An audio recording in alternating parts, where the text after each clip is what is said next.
mag-subscribe na. Ha ha ha. Yo, what's up mga Lodi? Pasensya na, hindi ako makapag-upload ng bagong video ngayon. Medyong busy kasi ako sa aking on-the-job training sa school. Kaya, re-upload muna ang i-upload ko. Ito ang asong manananggal, at dagang manananggal, at aas na manananggal. At tara, panoorin natin mga Lodi. Sandali, hintayin niyo naman ako.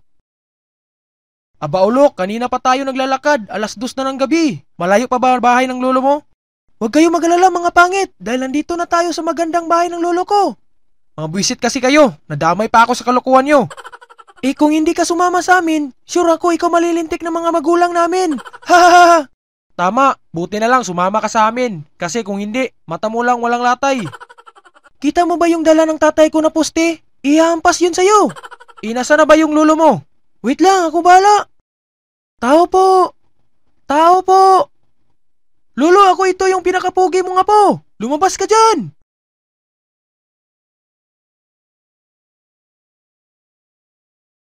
Nakulok, wala pa ang lolo mo.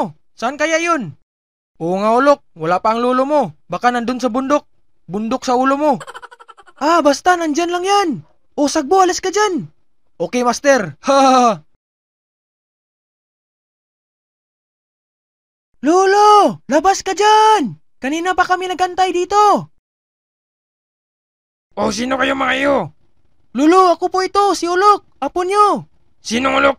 Wala akong kilalang ulok. Yari, hindi ka pa yata kilala ng lolo mo. Gusto ko na pumasok, Ulok. Nakakatakot dito sa labas. Ako bahala mga pre. Lolo, hawakan mo ulo ko. Ulo saan? Yung ulo po sa taas.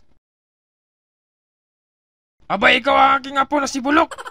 Lolo, hindi po bulok. Ulok po. Baka totoo yan. Bulok pala tawag sa iyo, Ulok. Hoy, tumahimik nga kayo. Ay, oo nga pala. O siya, pumasok na kayo dito sa loob ng aking kubo. At gabi na, baka makita pa kayo ng asong gumalagala dito tuwing gabi. Sabi ko na kaya pala may asong nakasunod sa atin kanina. Kayo ay matulog na ha, at ako'y tutulog na rin. Maaga pa ako bukas sa aking palayan. Okay po, Lolo. Alam nyo mga pre, kanina pa ako tahimik. Oo nga, hindi ka nagsasalita. Bakit ba? Kasi nakatapak ako ng tae kanina. Buwisit, kaya pala amoy tae dito. Teka, may iba pa pala ako, Ulok. Ano yung sinabi ng lolo mo tungkol dun sa asong gumalagala? Kwento yun dito sa probinsya namin, tungkol sa asong singlaki ng elepante. Ha? Totoo? Ang laki naman. Charot lang. Buwisit ka talagang panot ka. Ano kasi yung kwento? Ang kwento yun ay nangyari nung bata pa lamang ako. Ganito kasi ang nangyari mga apo. Nung ako ay bata pa, may kwento ang matatanda dito sa amin na may malaking aso raw ang gumagala at ang biktima ng asong ito ay mga gwapong lalaki. Nako, buti na lang at ako hindi nabuhay sa panahon mo, Lolo. Kasi kung nagkataon, baka nakain na ako ng malaking aso. Alam mo apo, tumahimik ka dyan at yan ang pangit mo. Oo nga, Ulok, ang kapal mo naman. Baka nga sa mukha mo pa matatakot yung aso. Sige po, Lolo Tasyo, ituloy muna po yung kwento. Isang gabi nakagulo ang mga tao dahil may nakakita sa aso at hinabol ito ng taong bayan at isa ako sa humabol. Makalipas ang ilang oras, nakorner namin ang aso at wala na itong matatakbuhan dahil napaligiran namin ito. Siguro yung aso ay bakla kasi pugi lang puntirya niya. Tapos ano nangyari, Lolo, nang makorner yung aso? Nagkagulo muli ang mga tao. Hindi namin alam ang aming gagawin. Ang iba ay umiyak at ang iba naman ay sumisigaw. Ang ilan naman ay nakatingin lamang. May isang lalaki ang sumisigaw ng huliin na ninyo, damputin na ninyo, pero walang isang kumilos. Bakit po, Lolo Tasyo? Bakit wala pong dumampot dun sa aso? Dahil yung malaking aso ay nagbago ng anyo. Anong anyo, Lolo? Naging isang malaking tae. Kaya naman po pala walang dumampot, Lolo. Kasi naging malaking tae. Baka si Ulok talaga yung aso. Bakit naman, Robert? Mukha ka kasing tae. O siya mga apo, matulog na tayo. Bukas ipag-iyaw ko kayo ng palaka at daga.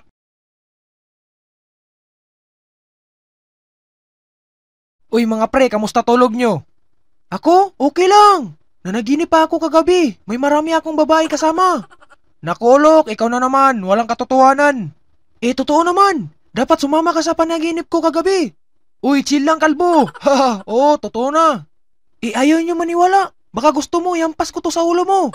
Uy, wag kang ganyan. Saan kayo pupunta mga apo? Gagala lang po, lolo. O siya, mag-iingat kayo ha. Ulok, baka may makita kayong pwedeng pulutan dyan sa daan. Ay iuwiin nyo dito. At magtagay kami mamaya ng aking tropang gangsta. Okay po, lolo.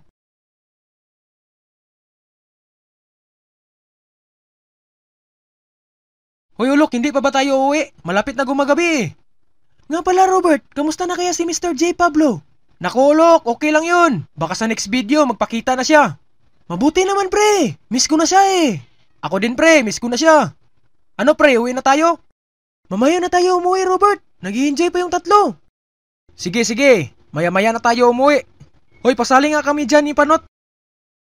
Grabe naman kayo mga pre. Ha, pasali naman dyan. Anong laro naman yan? Ha, wala. Suntukan lang. Ha, baka gusto nyo. Ay, grabe naman yan. Wag muna, pre. Ha, baka gusto nyo. Papawis lang. Ano? Hindi ako magaling sa suntukan. Pero sa batuan, kaya kita lagyan ng bukol. Wow, wow, wow. Wag ganyan, Ulok. Chill ka lang dyan. Ha, wag mo akong subukan. Masisira ang ulo mo. Ah! Ah! Ah! Teka, ano yun? Alin? Yung umuungol, parang aso yata yun. Naku, dyan lang yun ni Tygax, mga pre. Teka, parang may tunog nga. Ano, puntahan natin? Pero madilim na. Basic yan.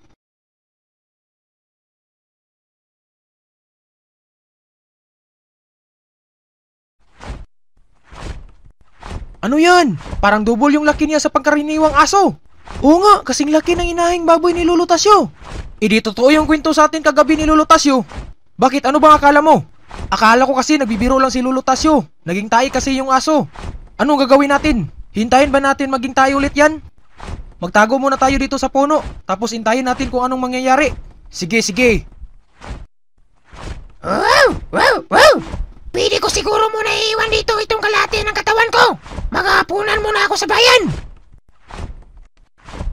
Hala, yung aso marunong magsalita. Tapos naging manananggal pa. Asong manananggal yan, Ulok. Lumipad na papalayo. Iniwan yung katawan niya. Tara, lapitan nga natin. Anong gagawin natin dito mga pre? Itago natin. Ibinta natin sa palengke. Pwede natin panakot sa daan. Ako na bahala. Huwag na kayong magalala. May naisip na ako. Okay, kalbo.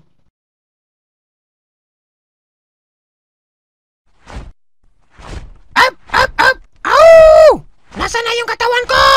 Dito ko lang yun iniwan. Bakit nawala?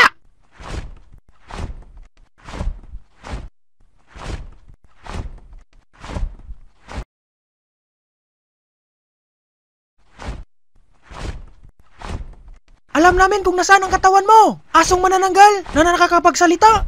Saan yun dinala mga bata? Hindi namin sasabihin hanggat hindi mo sinasabi kung bakit ka kumakain ng mga puging lalaki. Au! Anong kumakain sinasabi niyo? Sabi mo kanina, maghahapunan ka lang. Tapos bigla kang lumilipad. Ah! Yun ba? Bumili lang ako ng fried chicken. Tsaka rice at milkshake. Malayo kasi kapag tatakbuhin ko. Kaya lumilipad na lang ako. So hindi ka kumakain ng tao. Da! Siyempre hindi, no? Yung pagbubukayan, kakainin ko. Sabi nila kumakain ka raw ng pogi. Hindi ako kumakain ng pogi, pero nilalandi ko sila. Lalo na kapag may abs at muscle. E di baklang manananggal na aso ka? Bakit, Totoy? May problema ba tayo sa bakla? Wala naman po.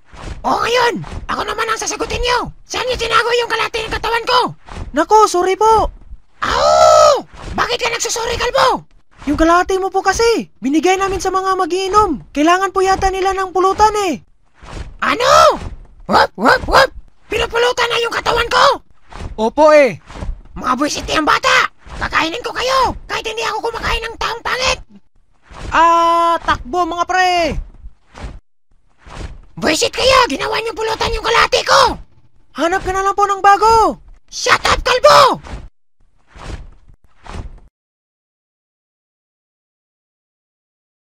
O ano paring Turing? Masarap ba ang ating pulutan? Aba ay oo naman paring Tasyo. Talagang masarap paring ating pulutan ah. Aba siyempre, regalo pa yan ng aking apo na si Ulok. Nakita raw nila yan sa gitna ng daan. Kaya kanilang inuwi. Kaya yan, aking ginawang kaldereta. O siya, tayo bumalik na magdamag. Kampay! Cheers! Mga pasaway kayo! Alam nyo bang galing pa ng ibang bansa yung katawan ko na yan? Saang bansa? Made in China pa yan! Hindi naman po kasi namin alam na hindi pala kayo kumakain ng tao. Mga judgmental kasi kayo! Ang papangit niya naman! Yung isa panot! Yung isa mukhang kuhol! Yung isa mukhang kangkong! Yung isa naman parang mabawang yung hininga! Tapos yung isa mukhang gingot! Ah! Ang malaporselina kong kutis! Tingnan nyo, nasusunog siya. Kailangan ko naman makakalis dito! Bye-bye po, asong galisin. Ah! Babalikan ko kayo, mga bata!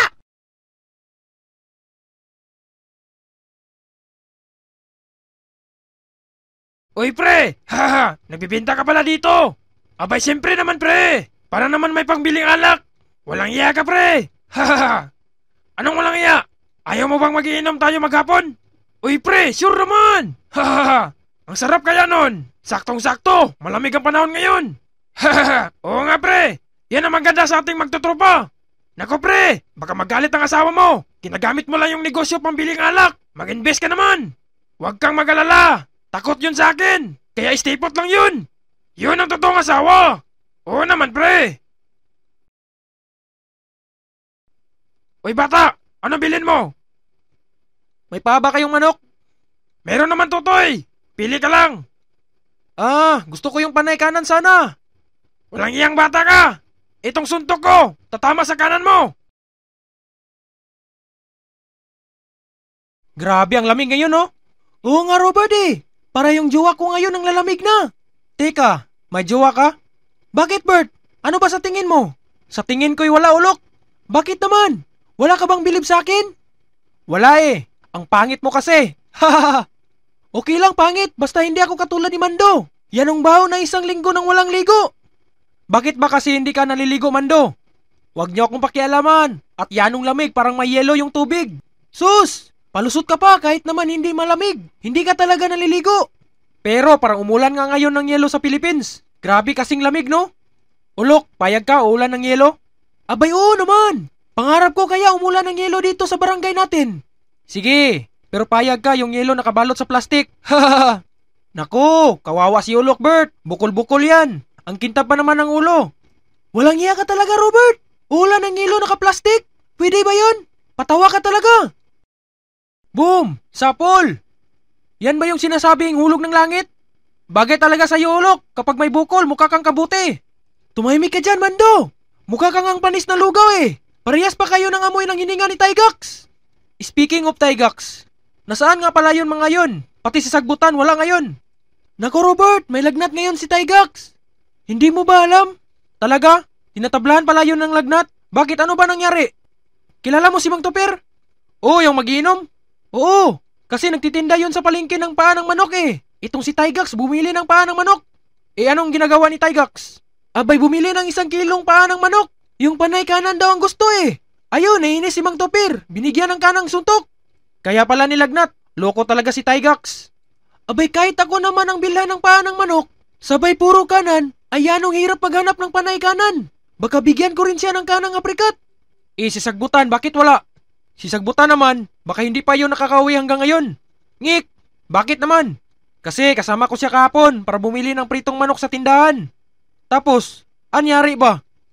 Ayun na nga, nandun na kami sa tindahan ni Aling Bunik para bumili tapos tinanong ni Sagbutan si Aling Bunik kung may pakpak ba raw ito. Idi sumagot naman si Aling Bunik na mayroon daw siyang pakpak. Oh, tapos, abay sabi naman ni Sagbutan ay, sige nga Aling Bunik, lipad ka nga. Ay, pasaway rin talaga itong si Sagbutan eh. Tapos ano nangyari after sabihin yun ni Sagbutan? Idi ayun, biglang umusok ang ilong ni Aling Bunik. Tapos si Sagbutan ang pinapalipad. Siguro nga hindi pa yun nakauwi hanggang ngayon. Mga pasaway talaga kayong lahat. Naku Robert, tumahimik ka. At mas pasaway ka kaya. By the way, parang may nakita kaya akong malaking ibon na umapon sa likod ng bahay namin kagabi. Hala, may nakita rin ako parang mahabang hayop na lumilipad kagabi. Parang ang dumapo pa yun sa bubong namin. Nakakatakot talaga. Pero baka naman namamalikmata lang tayo. Puro kasi tayo kalukuhan. Kaya medyo napapagod na siguro tayo. Siguro, palagay ko rin. Mali kayo mga pre. Hindi yan, palagay lang. Dahil kagabi parang may grupo na lumilipad ang sumusunod sa akin kagabi. Nakakatakot naman yan. Baka minumulto na tayo dahil palagi tayong pasaway. Huwag kayong matakot dahil tandaan nyo, tayo ang Team Kulukoy. At sila dapat ang matakot sa atin. Pero siguro, umuwi na tayo mga pre. Gabi na kasi. Tama, at pinapanglaw na ako rito para kasing may nakatingin sa aking mabaho. Pinaparinggan mo ba ako, Robert? Hindi naman, pero umuwi na tayo para makaligo ka na mamaya. Alam mo, hindi ko alam kung matutuwa ako sa'yo kasi concern ka sa akin. Pero okay lang, dahil gwapo naman ako. Kapal naman ang mukha mo. Oo nga, sobrang kapal. Parang simento si Mando. Wala akong pake. At least naman, hindi kagaya ni Ulok, parang itlog. At ikaw naman, Robert. Oo nga, para kang si Coco Martin. Yes, that's true. Walang iya kayo. Lugi ako nito. Huwag ka na magalit, Ulok. Parang totoo naman. Para kang itlog. Shut up, Mando. Amoy tayo. Yari tayo. Aabutin tayo ng gabi sa daan. Natatakot ako, Bert. Don't worry, Kalbo. Mas matatakot pa sa pagmumukha mo yung maligno. Grabe ka naman, Mando. Teka, tumahimik kayo mga kalbo. May narinig akong nag-uusap. Naku, Robert, baka tiyan lang yun ni Mandurukot, yung narinig mo. Hoy, Kalbo, hindi ganon kaingay yung tiyan ko. Sabing tumahimik kayo. Pakinggan nyo kung ano yung nagsasalita mga yun. Paring As, tawagan mo kasi paring Asong manananggal. Itanong mo kung saan tayo magkikita ngayon. Sige, paring Daga, nagre-ring na. Oh, mga pre! Nasaan na ba kayo? Kanina pa kami dito. Hinintay ka namin. Oh, siya, sige! Lilipan na ako, paparian!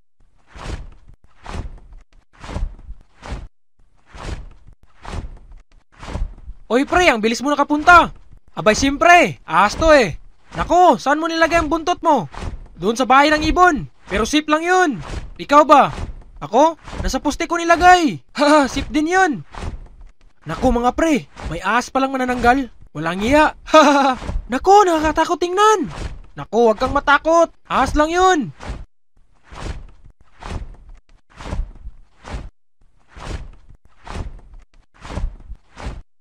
Oh, ayan na si paring Galisin. Palaging late.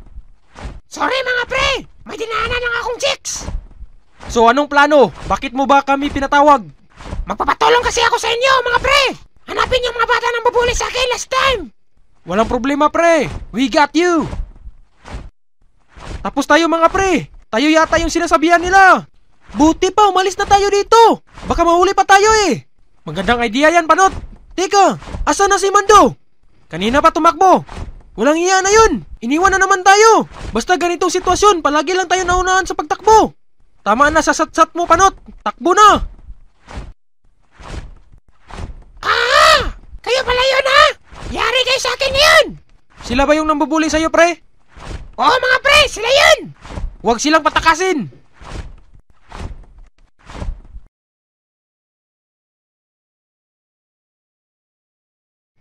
Bilisan yung dalawa. Mahuli rin kayo! Ay, kainom naman. Tulong, bilisan mo, Mando. Muntik na ako makagat ng ahas.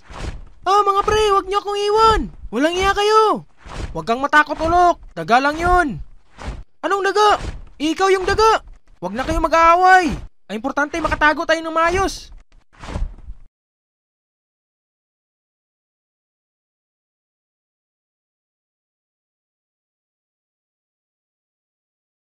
Bakit naman may tayo dito sa gitna ng daan? Natapakan ko tuloy. Yanong baho pa naman. Sorry, Kalbo. Tayo ko yung inabutan eh. Teka, anong ginawa niyo dito? Akala ko may mga sakit kayo. Oo nga eh. Biglang sumakit ang tiyan ko. Kaya naisipan ko, Jumerbs dito eh. Sakto, paparito rin si Sagbutan. Kasi natatay rin. Kaya nagsabay na kami. Asan si Sagbutan? Andun sa damuhan. Hindi pa tapos. Teka, bakit parang pagod na pagod kayo? May humabol ba sa inyo? Meron pre. Mga chicks. Talaga? Asan? Hanip na chicks yan. Mga putol eh. Tumakbo ka na, Tygax, kung gusto mo pang mabuhay. Paano si Sagbutan? Hindi pa yung tapos, Jumerbs. Hayaan mo na yun. Hindi naman yun mahuli. Kasi nakatago yung puwit nun. Takbo na mga pre. Parating na sila. Pambihira kayo. Nadamay tuloy ako. Ang gusto ko lang naman ay tumayo ng matiwasay eh. Teka mga pre. May nakita akong malaking puno. Pwede tayo magtatago doon. Para hindi tayo makita ng maligna na yan. Naku! Nawala pa yung mga kupaling bata na yun! Akala ko makaganti na ako! Ang bilis pala tumakbo ng mga yun. Lalo na yung may takip sa muka. Anong plano? Balikan na lang natin bukas mga pre! Sige, pero pag talaga naabutan natin mga yun, mata lang nila walang galos. Bakit pala may galit ka sa mga bata na yun, Asong Galisin? Paano ba'y kinaldirita yung aking katawan? Nako, kaliritang aso pala. Buti na lang umalis na yung mga aswang. Grabe ngayon eh. Muntik na ako makalbo. Hoy, kalbo ka na talaga, Panot. Teka, bakit amoy tayo dito? Si Tygax yun. Hindi ako. Ako yun mga pre. Hindi kasi ako nakapaghugas. Gawa ng hinabol ko kayo. Yan mga Lodi, maraming salamat sa panonood. Sa next video na ang shoutout.